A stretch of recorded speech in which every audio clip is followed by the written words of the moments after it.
Bonsoir, monsieur, dame. Oui, nous allons parler un peu des peuples du soleil.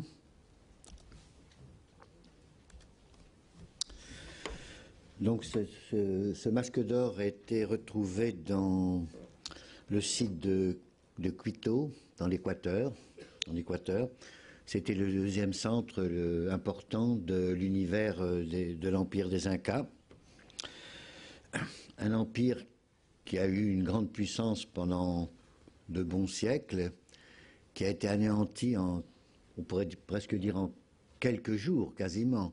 Bon, l'achèvement a pris plusieurs mois, mais anéanti en quelques jours par moins de 200 conquistadors, ce qui pose le problème de la fragilité des empires, comme on le verra. Donc l'empire des Incas s'appelait l'empire des 4 directions. La capitale était Cusco, qui signifie le nombril, c'est-à-dire que les Incas, comme beaucoup de peuples, se considèrent comme le nombril de l'univers, se considéraient comme le nombril de l'univers. Le terme Inca désigne à la fois la tribu qui s'est imposée donc dans le nord du Pérou, au Pérou, pour la civilisation Inca, et ça désigne à la fois la tribu donc qui a construit l'empire et l'empereur lui-même. L'empereur s'appelle l'Inca, du nom, il est bien sûr issu de la tribu. Il y a bien sûr un mythe des origines des Incas, avec 2 versions. Une première qui ne parle absolument pas du ciel.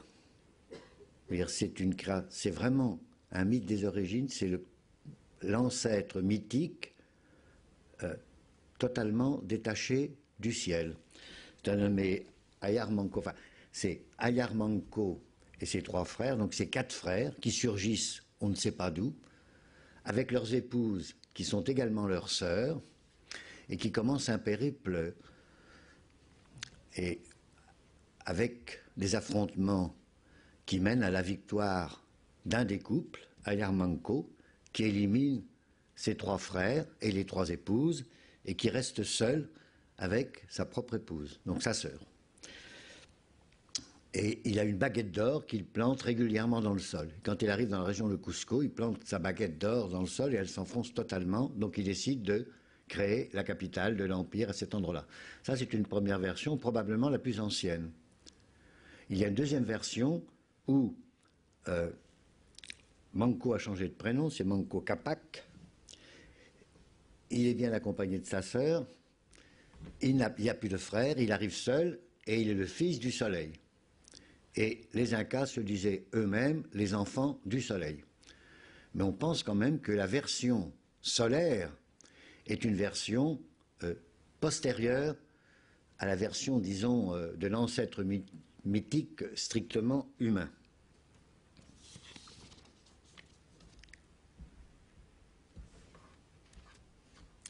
Voici une des plus anciennes représentations d'un dieu solaire. C'est dans une cité qui a été découverte assez tardivement, dans les années 50, je crois, en Bolivie, à 4000 mètres d'altitude. Ça s'appelle la Porte du Soleil. On appelle ça le dieu solaire au bâton. Il semble tenir un bâton dans chaque main. C'est une des plus vieilles représentations solaires donc, de l'univers Inca. C'est la Porte du Soleil donc, du temple de Tiahuanaco. C'est un site qui a été assez peu étudié, qui est très très détérioré, et lors de la conquête donc, de l'Empire Inca par Pizarro, les Incas prétendaient qu'ils n'avaient jamais connu le temple du soleil autrement que sous forme de ruines. Donc c'est un très vieux site qui maintenant, bien sûr, commence à être fouillé, qui commence à livrer ses mystères, mais quand même qui reste mystérieux. Alors, le mythe veut que cette cité a été créée par un dieu, Viracocha, et qu'elle a été créée avant même que le soleil et les étoiles n'aient été créés. Ce qui, évidemment, poserait le problème de savoir comment on a pu appeler ça le temple du soleil si le soleil n'existait pas encore. Ça, c'est le mystère des mythes. Le fameux Viracocha, d'ailleurs, est également désigné comme un roi légendaire, comme souvent. il y a un mélange entre roi, héros et finalement Dieu. Donc Viracocha, bien sûr, le Dieu, est également présenté comme un des premiers rois incas qui a disparu et qui doit revenir lorsque l'Empire inca sera en danger. Et le mythe raconte, enfin, dit qu'il reviendra sous la forme d'un homme au visage pâle, au visage blanc, avec une barbe noire. Si bien que lorsque Pizarre arrivera chez les Incas, beaucoup le prendront, surtout qu'il va arriver un moment où l'Empire Inca est en danger, ce qui peut expliquer l'effondrement rapide, puisqu'il y a dispute entre deux frères qui se font la guerre, et Pizarre va habilement utiliser bien sûr le conflit. Donc, dans un premier temps, il sera bien accueilli, on le prend pour le dieu Viracocha qui revient, il est blanc et il a la barbe noire.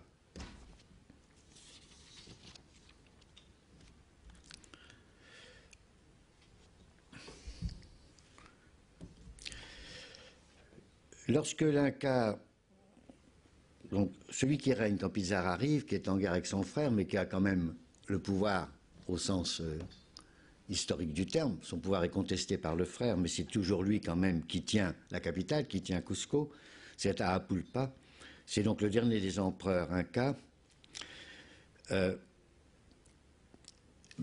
Il se range dans le camp de Pizarre, il propose sa liberté contre pas mal d'or. Pizarre accepte, prend l'or, enferme Atahualpa et donc ne tient pas sa promesse de liberté. Et il se trouve que lorsque Atahualpa est jeté en prison, une comète est apparue dans le ciel, alors qu'une comète était déjà apparue dans le ciel de Cusco à la mort du père d'Atahualpa. Donc Atahualpa a considéré que cette comète annonçait sa propre mort, et Pizarre a exaucé son vœu, si j'ose dire, et l'Inca a été étranglé le 9 août 1533, véritable déni de justice, puisqu'on lui avait promis la vie sauve moyennant de l'or. Donc, ensuite, les Incas ont été en partie massacrés physiquement, en partie tués par des épidémies, par des maladies que les Espagnols avaient amenées, pas intentionnellement, il ne s'agit pas de guerre chimique ni biologique, mais ils transportaient des maladies pour lesquelles les Incas n'avaient pas développé d'anticorps, n'étaient absolument pas immunisés, et on estime le nombre de morts par maladie dans la première année de l'ordre de 200 000 morts, ce qui est vraiment absolument incroyable.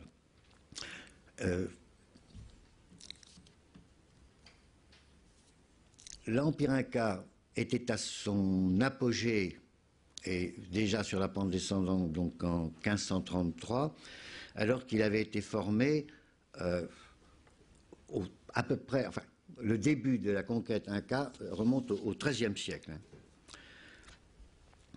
Il s'étend, il compte à l'époque plus de 5 millions de sujets. C'est-à-dire que 220 Espagnols vont venir à bout de 5 millions d'Incas. Il faut dire que c'est très étendu, ça inclut le Pérou, ça inclut une bonne partie de la Bolivie d'aujourd'hui, ça inclut l'Équateur d'aujourd'hui, ça inclut le nord-ouest de l'Argentine et le nord du Chili. Mais c'est quand même très, très centralisé. Alors ce qui est intéressant, c'est la façon dont les Incas ont réussi à construire cet empire absolument gigantesque à partir d'une petite tribu d'agriculteurs. Alors, les Andins sont quand même agriculteurs et sédentarisés depuis au moins plus de 2000 ans. Depuis plus de 2000 ans, l'Inca n'est pas à la cueillette, il est agriculteur sédentarisé. Ils ont un fond commun de croyances. Ils ont des dieux communs, c'est des petites entités, très petites, qui ont un fond commun. Il y a beaucoup de langues, il y a une langue mère, mais il y a quand même beaucoup de dialectes. Ils ont du mal à se comprendre entre eux. D'ailleurs, une des premières choses, quand les Incas annexent une tribu, c'est de prendre certains, enfin, ceux qui considèrent comme les plus évolués de la tribu, de les emmener à Cusco et de leur apprendre la langue officielle et de les renvoyer après au village. Enfin, au village. Oui, c'est quand même des villages, c'est des hameaux. Donc, ils ont un fond commun qui sont une série de dieux agraires, dont souvent la lune et presque toujours le soleil et toujours également Vénus. On retrouve cette trinité soleil, lune et Vénus. On la trouve chez les Incas, on la trouve chez les Aztèques et on la trouve chez les premiers civilisés entre guillemets de la région, chez les Mayas également. Ce sont des petites sociétés mais qui sont déjà fortement hiérarchisées et elles ont un autre point commun entre elles, en dehors des dieux, c'est le culte des ancêtres et le culte des morts, qui prennent souvent à peu près la même forme dans toutes ces tribus. Les Arakas vont jouer bien sûr de ces points communs.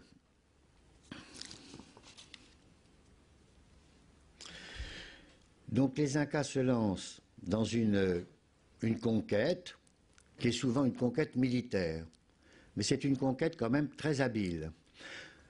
De toute façon, les guerres entre Aztèques, entre tribus aztèques ou entre tribus Incas, théoriquement ne sont pas des guerres d'extermination. Il s'agit soit de conquérir ou de prendre des otages pour le sacrifice. Mais pendant la guerre, on cherche, on peut pas faire, on ne fait pas d'omelette sans casser les œufs, comme on dit, mais on cherche quand même à faire le moins de morts possible pour ramener le maximum de prisonniers et d'otages, ou pour avoir bien sûr des paysans qui vont travailler la terre. Donc c'est des formes de conquête très subtiles qui ne vont pas bien sûr sans violence, mais qui sont quand même plus subtiles que la conquête des Espagnols. Alors, ils jouent bien sûr du fond commun et ils jouent de la souplesse de la pensée mythologique qui incorpore facilement des dieux étrangers et encore mieux des dieux assez proches. Et tout ça est fédéré par le soleil. C'est-à-dire que lorsque les Incas conquièrent une nouvelle tribu, il y a un partage en trois des terres. Bien sûr, il s'agit de conquérir des terres. Alors, on partage en trois. Un tiers reste aux vaincus. C'est-à-dire qu'un tiers va continuer à être cultivé par les annexés pour leur propre survie. Un tiers des terres va être cultivé pour l'État, pour l'Empire, c'est-à-dire essentiellement pour l'Inca, bien sûr, et pour toute l'aristocratie qui vit à Cusco, à Quito. C'est une aristocratie très, très, très nombreuse. Donc un tiers pour l'État, disons pour l'Empire, et le dernier tiers pour le soleil, pour Inti, pour le dieu solaire. Alors évidemment, en réalité, ce dernier tiers de richesse va servir à alimenter, nourrir et enrichir le clergé. Le clergé qui est très, très, très important. Rien qu'à Cusco, je crois sûr que ça devait être l'ordre de 1500 il y a des prêtres, il y a des serviteurs, bien sûr, il y a des vierges solaires qui sont l'équivalent des... On va peut-être voir ça par là. Voilà. Voilà les vierges solaires. Alors, les vierges solaires sont recrutées, c'est l'équivalent des vestales, à ceci près que les vierges solaires ont le même rôle que les vestales. Elles ont un rôle de garde du temple, elles ont un rôle de fabrication des tissus précieux pour les sacrifices, c'est elles qui préparent le maïs fermenté pour toutes les cérémonies religieuses.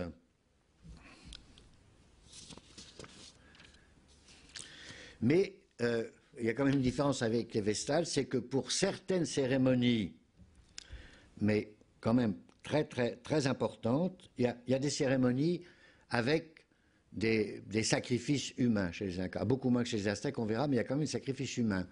Et pour les cérémonies exceptionnelles, dans les cas par exemple, de tremblements de terre, de grandes épidémies, de grandes sécheresses ou d'intronisation d'un nouvel Inca, il y a des sacrifices humains. On sacrifie des enfants en bas âge et des vierges solaires.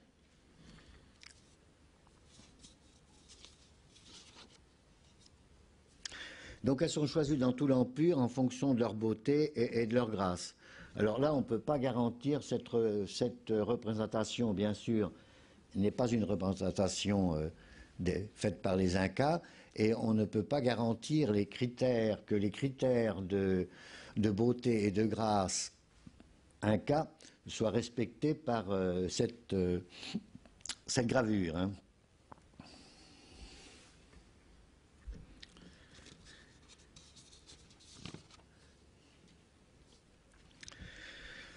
Donc au sommet de la hiérarchie, alors tout ça, bien sûr, il y a des fonctionnaires dans tout l'Empire qui dépendent de l'empereur. Au sommet de la hiérarchie, il y a l'Inca. Il y a l'Inca qui a tout le pouvoir politique. Atahualpa avait dit à Pizarro, pas un oiseau ne vole sur cet empire, pas une feuille ne bouge sur cet empire sans que je le veuille. Donc, c'est un pouvoir absolument absolu. Il a le pouvoir politique absolu et le pouvoir également le pouvoir religieux. Chez les Aztèques, il y a séparation, c'est un parent, mais chez les Incas, l'Inca a tout le pouvoir politique et tout le pouvoir religieux.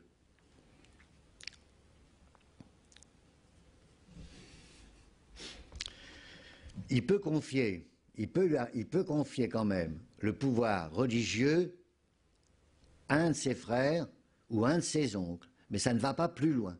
Ça ne peut pas aller plus loin dans la famille qu'un frère et un oncle.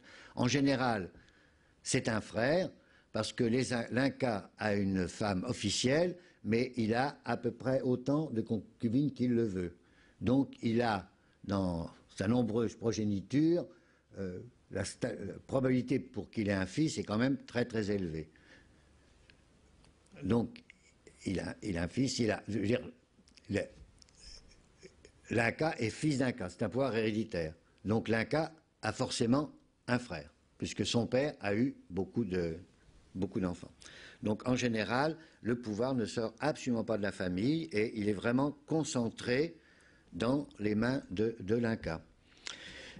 Et c'est par le culte, c'est uniquement par le culte solaire, et c'est là qu'on arrive à ce phénomène quand même assez courant que, enfin, c'est pas si courant, c'est qu'on ne rencontre les grands cultes solaires que dans les empires très structurés.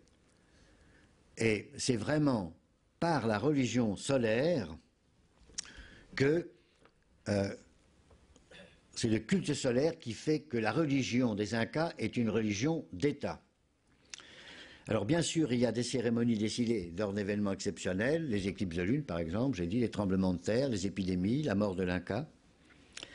Mais toutes les grandes fêtes qui soudent la société Inca sont des fêtes solaires. Il y a bien sûr les fêtes aux deux solstices, au solstice d'hiver qui bien sûr dans l'hémisphère sud, donc au 21 juin. Il y a une grande fête consacrée aux dieux solaires et uniquement aux dieux solaires. Et donc l'Inca et toute aristocratie Inca se rassemble sur la grande place de Cusco à la fin de la nuit. Ils attendent le lever du soleil. Dès que le soleil se lève, tout le peuple, enfin tous les aristocrates, toute l'aristocratie s'agenouille et l'Inca lui reste debout et offre à boire une liqueur fermentée au soleil.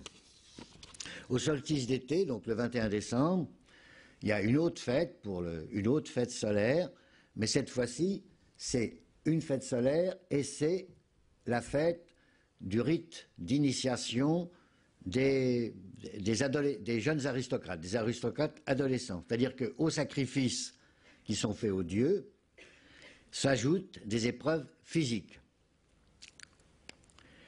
Et il y a une troisième grande fête solaire qui cette fois-ci est populaire, enfin populaire. Le terme est un peu excessif parce que dans les grands centres, il n'y a pas de couches vraiment pauvres. Les pauvres sont dans les campagnes et triment donc toute la journée pour se nourrir, pour nourrir le clergé et pour nourrir les aristocrates et les fonctionnaires, bien sûr, qui surveillent le bon fonctionnement de l'Empire sur ce territoire quand même très, très étendu. La troisième fête solaire se déroule à la première lune de printemps, donc au mois de septembre. Elle est consacrée à la purification de la capitale. Alors quand on dit que c'est populaire, c'est qu'en plus de l'aristocratie, sont invités les artisans, donc les tailleurs de pierre, tous les artisans, les céramistes, les fabricants, les tisserands, les petits fonctionnaires, donc pas vraiment la classe paysanne, mais le petit peuple de Cusco. Et donc là, c'est une cérémonie donc solaire, on attend le lever du soleil, et là c'est le peuple qui crie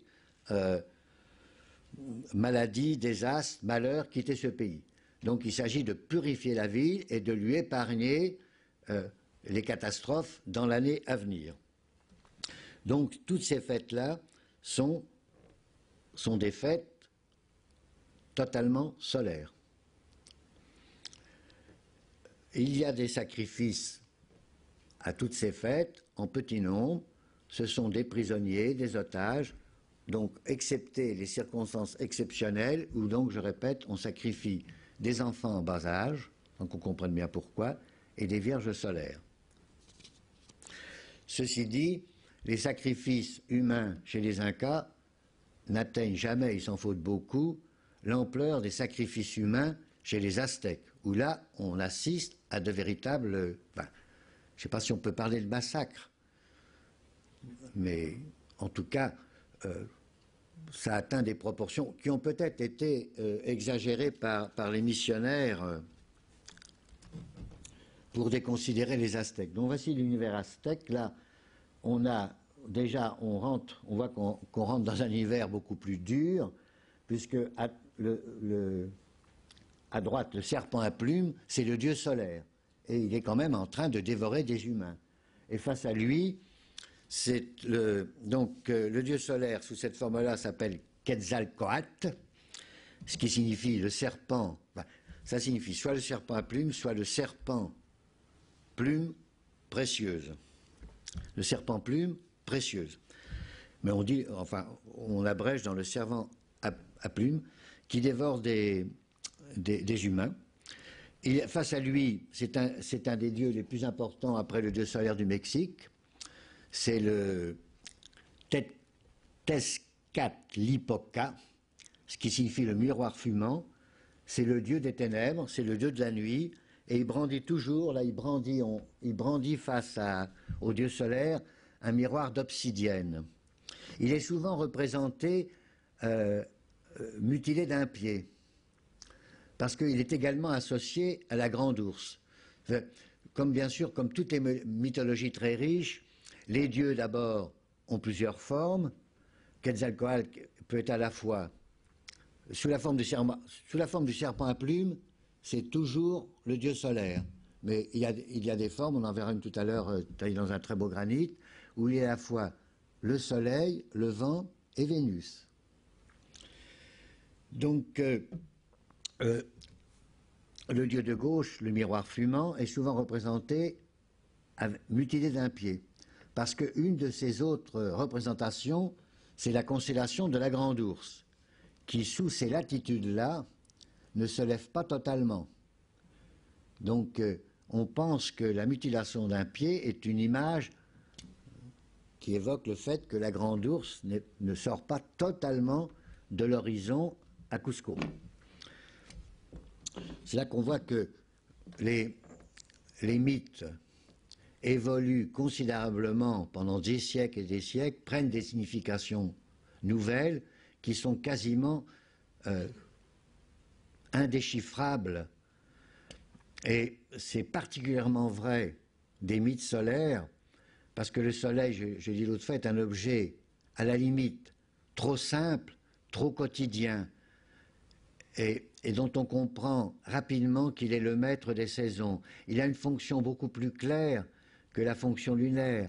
Les mythes lunaires restent presque totalement dans la pensée mythologique, c'est-à-dire en plus, si on admet l'idée de Gilbert Durand que l'imaginaire qu'il y a un régime diurne des images et un régime nocturne des images, c'est évident que le soleil rentre dans le régime diurne, alors que la lune rentre dans le régime nocturne. Et le régime nocturne reste plus mystérieux, plus foisonnant et plus complexe, et reste plus totalement dans l'univers des images, ou le monde imaginaire qui est le fondement même de la pensée mythique. Alors que le soleil, finalement, et puis je dis aussi, vous l'avez déjà dit l'autre fois, la Lune a ce phénomène des phases. On voit la Lune décroître, disparaître et renaître. Donc elle est associée au cycle, elle est associée à la dégénérescence, à la mort et à la renaissance. Et puis donc c'est un être de nuit, associé à la végétation, à l'eau. Le soleil se lève chaque matin. Je répète, les éclipses, on parle beaucoup des éclipses de soleil qui terrorisaient les peuples primitifs, mais combien de primitifs ont vu, en un lieu donné, ont vu une éclipse de soleil? En un lieu donné, il y en a une par siècle. Donc je ne pense pas que les éclipses avaient hanté l'esprit des tribus, des mentalités prélogiques. Alors que les phases de la Lune, c'est quand même, ça se renouvelle tous les 28 jours. Donc les phases de la Lune ne peuvent pas passer inaperçues. Et le Soleil, je répète, est un objet simple, quotidien, qui se lève chaque matin, qui chauffe, on comprend que c'est... Donc finalement, même chez des agriculteurs de l'ancien temps, ils ont une double approche finalement du soleil, une approche rationnelle et une approche mythique qu'ils gardent. Et tout ça fait un mélange dans la tête qui fait que les mythes solaires sont très complexes et sont, disons qu'ils sont pollués par la pensée rationnelle, ce qui est beaucoup moins le cas pour les mythes lunaires. Et bon, il y a toute une complexité. Les dieux sont également liés, par exemple, aux points cardinaux. Et le soleil change de couleur suivant le point cardinal auquel il est associé. Là, sous la forme du serpent à plumes, pardon, c'est associé à une couleur et à un point cardinal. Donc, quand il est sous la forme du serpent à plumes, c'est le dieu blanc de l'Ouest. Donc, paradoxalement, c'est le dieu blanc et c'est l'Ouest, donc c'est le soleil couchant. Donc, on s'attendrait à ce que ça soit le dieu rouge. Mais non, c'est le dieu blanc. Le dieu rouge, c'est son ennemi ancestral, donc le miroir fumant, qui est le dieu rouge, qui est le dieu de l'Est et le dieu du soleil levant. Donc, le dieu des ténèbres peut devenir le dieu du soleil levant. Alors, ça peut se comprendre, parce que le jour se lève, quand le jour se lève, c'est la victoire du jour sur la nuit. Donc, on sort des ténèbres. Donc, on associe le dieu des ténèbres au soleil levant. Mais donc, tout ça est quand même très, très, très complexe. Et quand il passe au méridien, qu'il est triomphant, c'est le dieu bleu.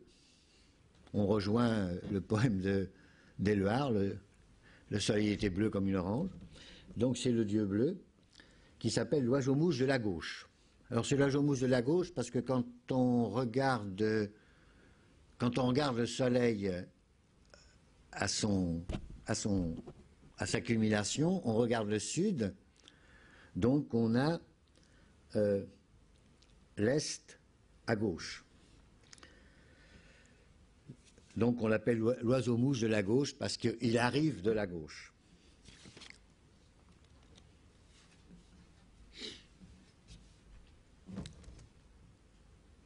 Voilà une autre représentation du dieu du soleil, qui n'a plus rien à voir avec le serpent à plumes. Là, c'est la vision, c'est la face diurne. Il y a toujours une face diurne quand même, nocturne, pardon, excusez-moi, au soleil. Et voici une autre représentation du dieu du soleil. Donc, on s'aperçoit que c'est d'une richesse incroyable et que, a priori, c'est très difficile de reconnaître à quel Dieu on a affaire et surtout sous quelle forme on nous le présente et pour quelles raisons il est représenté.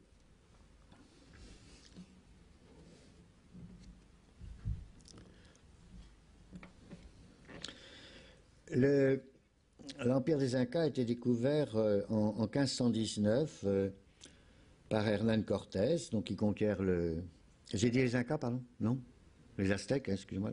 Donc là, nous sommes au Mexique, bien sûr. Et donc, il découvre les Aztèques, qui avaient établi leur empire à peu près 2 siècles avant, soit par des alliances, pas du tout le système des Incas, c'est soit des alliances totalement pacifiques, un système pratiquement, ils annexent un vassal qui prend des engagements, soit par des conquêtes militaires. Alors c'est là que on ramène des otages, on ramène des prisonniers pour les sacrifices, et on les ramène en quantité. Les missionnaires ont prétendu que pour l'inauguration d'un des plus grands temples à Cusco, on avait sacrifié 20 000 prisonniers, ce qui paraît à peu près impossible en une journée. Alors ceci dit, la cérémonie pouvait durer plusieurs jours. Mais bon, c'est vrai que Hernán Cortés a été vraiment frappé et choqué, entre guillemets, par le bain de sang auquel il a assisté. Là, c'est une image également assez... C'est un des animaux, là, on voit quand même qu'il y a toujours du sang. Le sang est toujours présent dans le monde aztèque. Ça, c'est un cerf qu'on appelle le cerf du Nord, qui est associé aux points cardinaux. Donc, aux points cardinaux, on associe des couleurs, des animaux, des dieux. Et donc, là, c'est le cerf du Nord qui est transpercé d'une flèche. Donc, voilà une scène de sacrifice. Hein. Les sacrifiés, les suppliciés gravissent les marches du temple et le thorax est ouvert avec un couteau en silex et on arrache le cœur et on brandit le cœur pour le montrer à la population. Voilà une autre scène de sacrifice. Donc c'est vrai que beaucoup de sang coule. Alors, ceci dit, on ne peut pas dire que les Espagnols aient été moins cruels. Ce qui choque finalement, c'est la cruauté inhabituelle. Enfin, la cruauté habituelle ne choque pas. Les Espagnols n'étaient pas choqués de la strangulation, parce qu'ils connaissaient l'Inquisition et que l'Inquisition, si on était brûlé, en réalité on n'était brûlé que symboliquement, sauf certains cas extrêmes comme Giordano Bruno. Mais normalement, quand on était condamné à mort par l'Inquisition, on était étranglé et brûlé. Une fois étranglé, le bûcher était donc un bûcher symbolique et purificateur. Donc les Espagnols ne sont pas choqués de leur propre cruauté parce que c'est une cruauté habituelle. Et ils sont choqués, sincèrement choqués, de la cruauté inhabituelle des Aztèques. Et ils comprennent, ils croient. Ce qui est très curieux, c'est l'attitude religieuse des conquérants espagnols. Bien sûr, il y a des dominicains, quand on conquiert un pays, surtout au XVIe siècle, mais ça continue, il y a forcément les militaires et les curés. Il y a le sabre et le goupillon. C'est vraiment les deux faces de toute conquête digne de ce nom. Mais ceci dit, les religieux comprennent en réalité, c'est un univers. Bon, il n'est pas question d'excuser le massacre de ces peuples qui avaient une culture très différente de la nôtre, mais qui avaient une culture très très raffinée, un art très très raffiné. L'art des Mayas était d'un raffinement incroyable. Les poteries mayas, c'est peut-être ce qu'on a fait de plus beau. Les encensoirs de Palenque sont parmi les plus belles pièces qu'on ait jamais faites en céramique. Donc, ceci dit, ils comprenaient, ils se rendaient compte, ils se rendaient compte que leur croyance était sincère. La théorie qui a prévalu rapidement, d'abord, dans un premier temps, on s'est demandé, les chrétiens, la découverte de l'Amérique est un traumatisme beaucoup plus grand que la découverte de l'héliocentrisme de Copernic. C'est un traumatisme pour une raison purement donc théologique, à savoir qu'on découvre des gens qui n'ont pas connu, qui n'ont pas eu accès au message évangélique. Ils n'ont pas eu accès à la parole de Dieu. C'est tout à fait nouveau. C'est tellement nouveau qu'on convoque qu'il y a la fameuse controverse où on se pose la question de savoir si ce sont des êtres humains. Alors, où on voit que les dominicains et les jésuites qui sont allés là-bas ont bel et bien compris que c'était des êtres humains, c'est qu'ils plaident en faveur et on tranche et on dit que ce sont bien des êtres humains. Un des arguments qui est donné, par exemple, c'est que les mères aztèques ou les mères incas ont le même amour maternel pour leurs enfants que les mères espagnoles. Donc, il y a un traumatisme parce que quel est le statut théologique de gens qui n'ont pas eu accès à la parole divine? Si on a eu accès à la parole divine et qu'on est un mécréant, on va en enfer. Enfin, à l'époque, on nous disait qu'on allait en enfer. Les choses ont quand même un peu évolué. Mais parce qu'on a eu accès au message et on ne l'a pas accepté. Si on est hérétique comme Giordano Bruno, on est condamné, on est donc brûlé vif, on va en enfer. Voilà. Si on meurt avant le baptême, on va au limbe. Si on meurt avec des petits péchés véniels, bon, on va au purgatoire, on y passe un certain temps. Si on est parfait, on va au ciel, encore que le passage au purgatoire est presque une obligation. Et puis, si on était vraiment l'affreux, on va en enfer. Mais on a un statut. Alors que ces gens-là, ils n'ont aucun statut de cet ordre. Ils sont plus innocents que les enfants morts à la naissance avant d'être baptisés ou ondoyés. Donc, il y a même, les limbes ne sont même pas réservés. Donc, la théorie, c'est que finalement, c'est une espèce d'anti-création qui a eu lieu sur cette terre d'Amérique. C'est-à-dire que nous, les Occidentaux, nous avons eu la chance d'être les descendants d'Adam et Ève et d'être des créatures de Dieu. Puisque Adam et Ève ont été faits, enfin, l'homme a été fait à l'image de Dieu. Ça a été un peu raté, mais tant pis. Mais en tout cas, c'est fait à l'image de Dieu. Donc, dans leur interprétation, c'est qu'ils prennent au sérieux la religion des Amérindiens, mais c'est un antimonde qui a été créé par Lucifer. C'est-à-dire, leurs dieux sont bien des dieux, mais ce sont des diables. Donc c'est la création de Lucifer. Donc il faut absolument éliminer, éradiquer complètement leur religion. Il n'est pas question de faire, de toute façon les religions monothéistes et dogmatiques ne peuvent pas faire les synthèses comme le font les religions mythiques, comme le faisaient les Incas vis-à-vis des tribus qu'ils avaient conquises. Donc il faut absolument éradiquer complètement le mal. Alors, bien sûr, les Aztèques et les Incas comprennent tout de suite et font et se convertissent. D'ailleurs, ils se convertissent parce que ils sont prêts.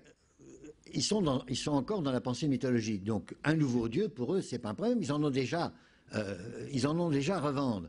Donc, un de plus, une famille nombreuse n'hésite jamais à adopter un nouvel enfant. Donc, ils adoptent ces nouveaux dieux. Mais ils continuent, bien sûr, à adorer leur Dieu ancien. Et pour les chrétiens, c'est à la fois, ça devient donc un mélange de christianisme et de paganisme. Donc il faut absolument éradiquer, et finalement, ils vont quasiment disparaître, quoi. Alors, on peut évidemment, ce qui est troublant quand même, c'est cette soif de sang, enfin cette présence du sang, qui est vraiment quelque chose de quand même, sans porter de jugement de valeur, qui est quand même quelque chose de très troublant dans l'univers aztèque. Beaucoup moins chez les Incas, beaucoup moins chez les Mayas, mais dans les trois, il y a quand même du sacrifice humain. Mais chez les Aztèques, ça prend des proportions, même si ça a été exagéré par les missionnaires, c'est évident qu'il y a eu des massacres de plusieurs milliers de victimes, de suppliciés pour une seule cérémonie. Alors, les Indiens du Mexique pensaient que 4 mondes avaient précédé l'univers actuel. Ils vivent dans un univers cyclique. Est-ce qu'il y a souvenir d'une catastrophe extraordinaire, d'une grande sécheresse, d'un tremblement de terre, de quelque chose de... Enfin, pour eux, les mondes disparaissent et renaissent. Et ces mondes, ils les appellent des soleils. Et sont détruits par des cataclysmes. Donc il y en a eu 4 qui ont précédé celui dans lequel ils vivent au moment de la conquête espagnole. Ce 5e soleil, le nôtre, est né des efforts conjugués de deux dieux opposés. Les deux que nous avions là... Voilà. Pardon. Voilà. Le monde naît de la volonté de 2 dieux opposés. Le serpent à plumes et l'homme, le dieu au miroir fumant. C'est eux qui ont relevé le monde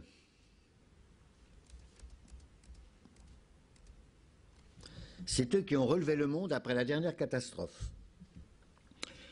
Alors, comme il y a eu catastrophe, le soleil, le 4e soleil a disparu et le monde est dans les ténèbres. Donc, il faut recréer les 2 luminaires.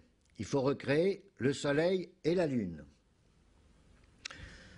Alors, pour ça, il faut sacrifier 2 dieux du Panthéon.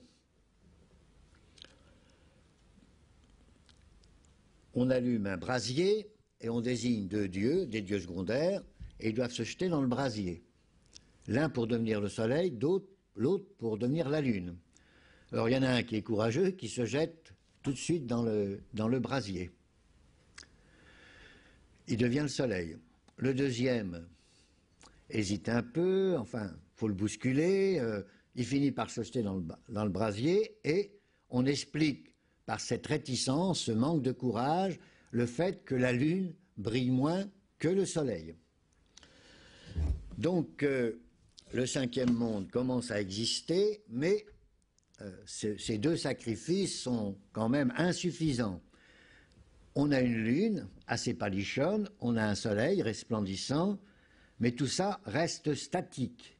Il faut mettre ça en mouvement, sinon, s'il n'y a pas de mouvement, c'est une hantise assez courante dans les cultes solaires, savoir que le soleil est bénéfique, mais qui peut également être terrible et qui peut embraser le monde. Donc il s'agit de mettre la machine en mouvement pour éviter l'embrasement du monde. Et ça exige le sacrifice de tous les dieux. C'est le serpent à plumes qui assassine. Là, on retrouve absolument le suicide collectif des gens du temple solaire, ce qui n'est pas un hasard. Ils ont dû être très marqués par la secte du temple solaire, était forcément marquée par les Aztèques. Donc, le serpent à plumes égorge tous les dieux et se suicident. Donc tous les dieux sont morts. C'est une mort provisoire, parce que le serpent à plumes ressuscite aussitôt, descend dans l'univers des morts, ramène les ossements, les inonde de son propre sang, tout le monde revit, le soleil est en route et on est parti pour un 5e monde. Alors, on se rend compte quand même qu'il y a beaucoup de sacrifices et beaucoup de sang dans la création du monde. Ce mythe de la création est le plus sanguinaire de tous les mythes de la création qu'on ait découvert à ce jour, en tout cas, qu'on ait décrypté à ce jour. Et alors, de ce mythe de la création, les Aztèques tiraient une leçon, c'est d'abord que le monde, comme le soleil qui le dirige, disons, est fragile, donc qui peut disparaître, qui peut mal fonctionner, et c'est à l'empereur d'assurer la bonne marche du monde. Donc c'est à lui qui revient qui est responsable de la qualité des récoltes, des risques éventuels d'épidémie. Donc, la seule solution qu'ils aient préconisée pour que les dieux restent favorables à ce 5e monde, enfin au monde en général, sous le 4e monde, ça devait être la même chose. Enfin, ils pensaient que c'était la même chose, puisqu'il n'y a pas eu de 4e monde. Là, il faut faire couler ce qu'ils appellent l'eau précieuse. Il faut offrir aux dieux solaires l'eau précieuse, c'est-à-dire le sang des victimes. Il n'y a que le sang qui puisse calmer la colère éventuelle des dieux. C'est aussi une approche du fait que pour eux, la vie ne peut naître que de la mort. Le cycle de la vie et de la mort est un cycle qui les frappe, et la vie naît de la mort. Donc il faut que le sang des victimes coule sur l'autel pour tenir en respect les forces destructrices. Et c'est vrai que c'est quand même une civilisation qui a fait couler beaucoup, beaucoup de sang. Ah ben, là on a une vue particulièrement, on a une représentation particulièrement complexe du Soleil, parce qu'on a au centre, la face centrale, c'est le dieu, c'est le Soleil.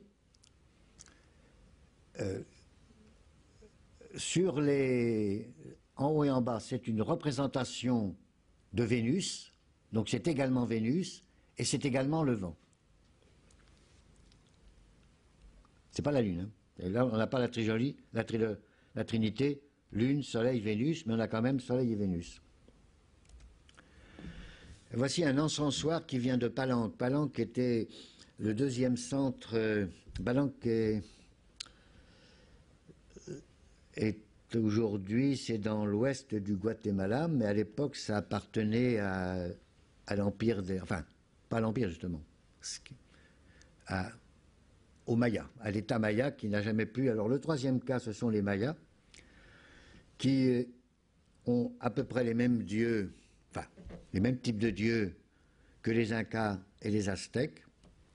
Ce qui est troublant chez les Mayas, c'est qu'ils n'ont jamais pu construire un empire. Et c'est vrai que chez les Mayas, donc c'est une espèce de contre-exemple, les deux tribus, enfin les deux ethnies, disons, qui ont réussi à construire 2 grands empires, ce sont les Aztèques et les Incas, qui ont fédéré leur empire autour de l'image de l'empereur, fils du soleil, et même dans certains cas, quasiment soleil lui-même. Les Mayas, qui avaient un dieu solaire comme tout le monde, mais qui n'en ont pas fait une région d'État, n'ont jamais pu constituer un empire. Ils ont fédéré des foules de petites tribus qui régnaient sur des surfaces assez petites, 5000 mètres carrés au maximum, qui n'ont jamais été fédérés totalement. Ça marche, c'était une mosaïque vraiment une mosaïque de petites villes, enfin même de hameaux, de villages. Et une des plus grandes cités, donc c'était Palenque. Et voici un encensoir avec tout en bas, on a le roi de Palenque. Chaque cité avait son roi qui sort de la bouche d'un monstre qui est le soleil. Voilà une série, sur les 6 représentations, là il y a 5 encensoirs. Toutes les cérémonies mayas étaient l'occasion, dans toutes les cérémonies mayas, on brûlait du copal dans des encensoirs. Donc les encensoirs mayas sont magnifiques. Et donc, sur les 6, là, il y a 5 représentations solaires, très très différentes les unes des autres. Le plus intéressant, le plus troublant étant celui-ci, qui est le dieu solaire triomphant, alors qu'il est représenté sous la forme d'un vieillard relativement décrépit. C'est très paradoxal. C'est vraiment la représentation du soleil à son passage au méridien. Et donc c'est quand même un vieillard assez décrépit, et en plus, pour ne rien arranger, il louche. Ça, c'est une représentation assez, anthropomorphique et très très simple du soleil. En voici une autre. Et là, c'est la même idée que l'encensoir que celui-ci. C'est un peu moins beau, mais c'est le roi qui est quand même associé au soleil, mais qui n'est pas vraiment le fils du soleil. Et ça, c'est encore un brûle-parfum, un vase à parfum avec une face solaire. Les Mayas sont certainement pratiquement tous les Incas et les Aztèques dépendent quand même largement des Mayas. Donc les Mayas ont épuisé leur puissance en lutte fratricide en famille et entre les villes. C'est-à-dire que les liens de vassalité et les liens de parenté, parce que quand même il s'arrangeait pour mettre des parents quand un roi s'emparait d'une tribu voisine, il avait tendance à placer quelqu'un de sa famille. Et bien, les liens n'ont jamais été forts, et rapidement, la guerre se déclenchait. Aussi bien le vassal voulait devenir le roi, et le parent voulait détrôner le roi. Donc, pendant plus que ça, pendant 5 siècles, la société maya,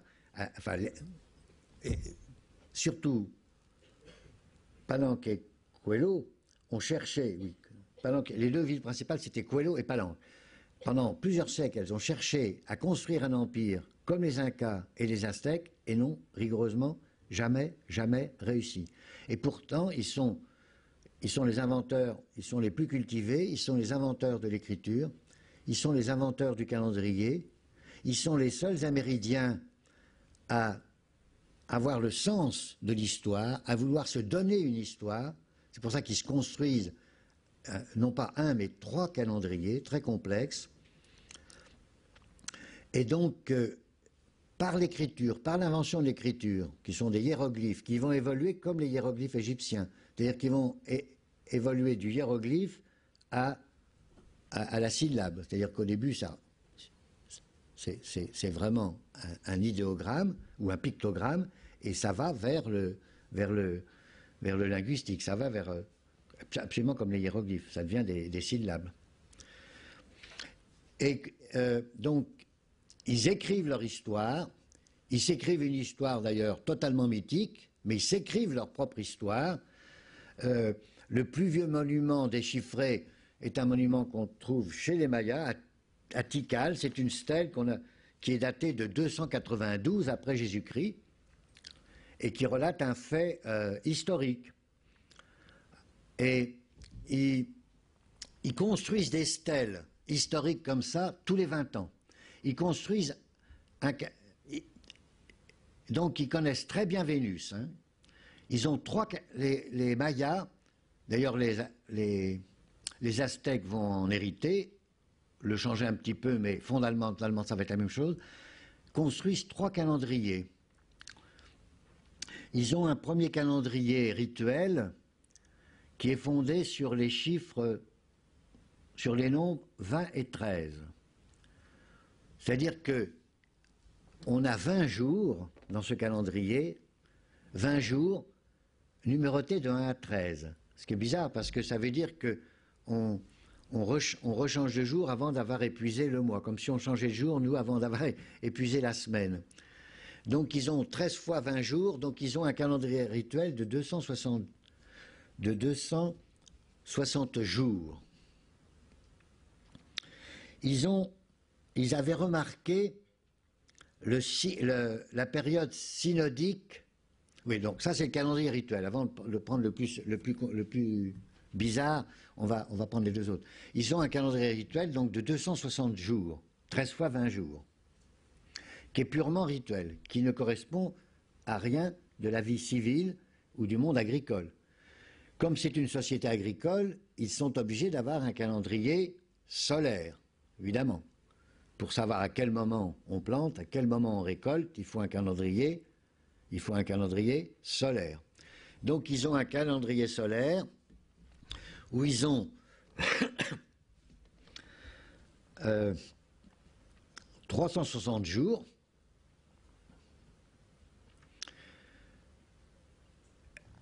auxquels ils ajoutent 5 jours à la fin de l'année. Donc pratiquement ils prennent le même système que le premier calendrier solaire égyptien. Beaucoup ont fait ça pour les calendriers solaires parce qu'on aime bien avoir des mois réguliers. Donc là, c'est 18 mois de 20 jours. Et donc, ça fait 360, donc il en manque. Et à la fin, on rajoute des jours qui sont pas hors calendrier, mais qui sont hors des mois ordinaires. Donc ils ont un calendrier de 365 jours, un autre de 260 jours, et ils se donnent un calendrier religieux à partir de Vénus. Ils ont très bien remarqué, ils ont repéré non seulement la période synodique de Vénus avec une bonne précision, ils ont bien les 584 jours. Tous les 584 jours, Vénus repasse au même endroit dans le ciel. Donc c'est sa période synodique parce qu'en réalité c'est lié à la combinaison de la véritable révolution de Vénus combinée avec notre propre révolution. Donc c'est ce qu'on appelle la révolution synodique. Donc non seulement ils connaissent la révolution synodique de Vénus, les Mayas, mais ils ont décomposé l'année vénusienne, donc de 584 jours, en 4 périodes. Une première période de 236 jours, ce qui correspond exactement à la visibilité de Vénus comme étoile du matin après la conjonction inférieure. Après, ils ont une période de 90 jours qui correspond à la période où Vénus est invisible pendant sa conjonction supérieure.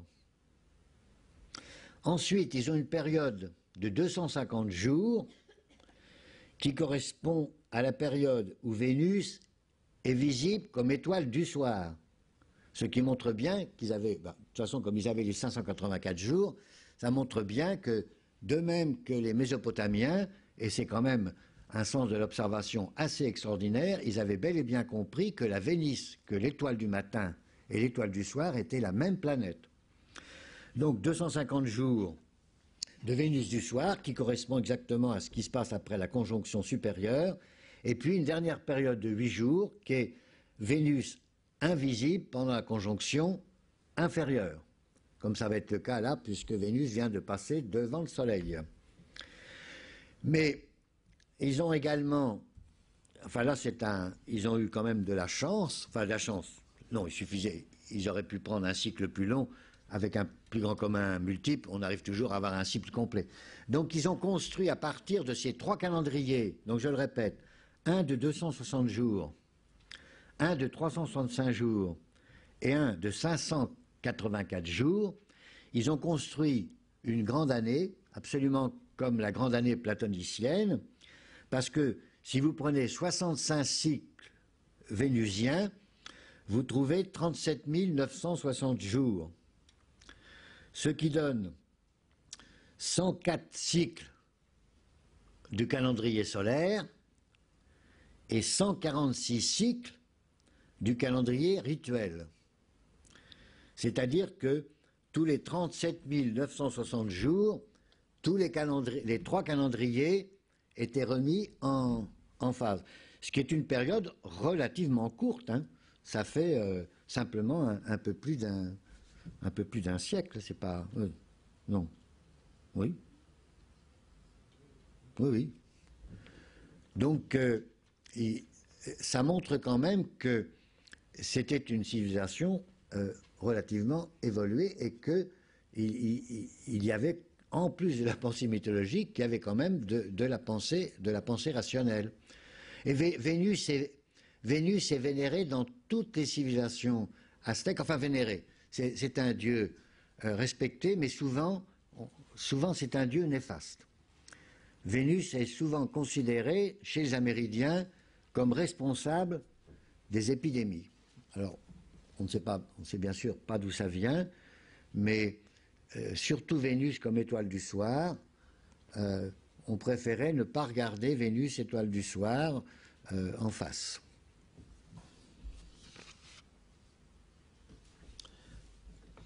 Donc, pour revenir aux Mayas, qui étaient les plus évolués, qui n'ont pas développé. Alors, est-ce qu'ils n'ont pas développé un grand culte solaire parce qu'ils n'ont pas réussi à constituer un empire? Où est la poule et où est l'œuf, on ne le sait pas bien. Ou est-ce que c'est parce qu'ils n'ont pas constitué un grand culte solaire, religion d'État, qu'ils n'ont pas réussi à construire un empire? Je penserais plutôt le contraire.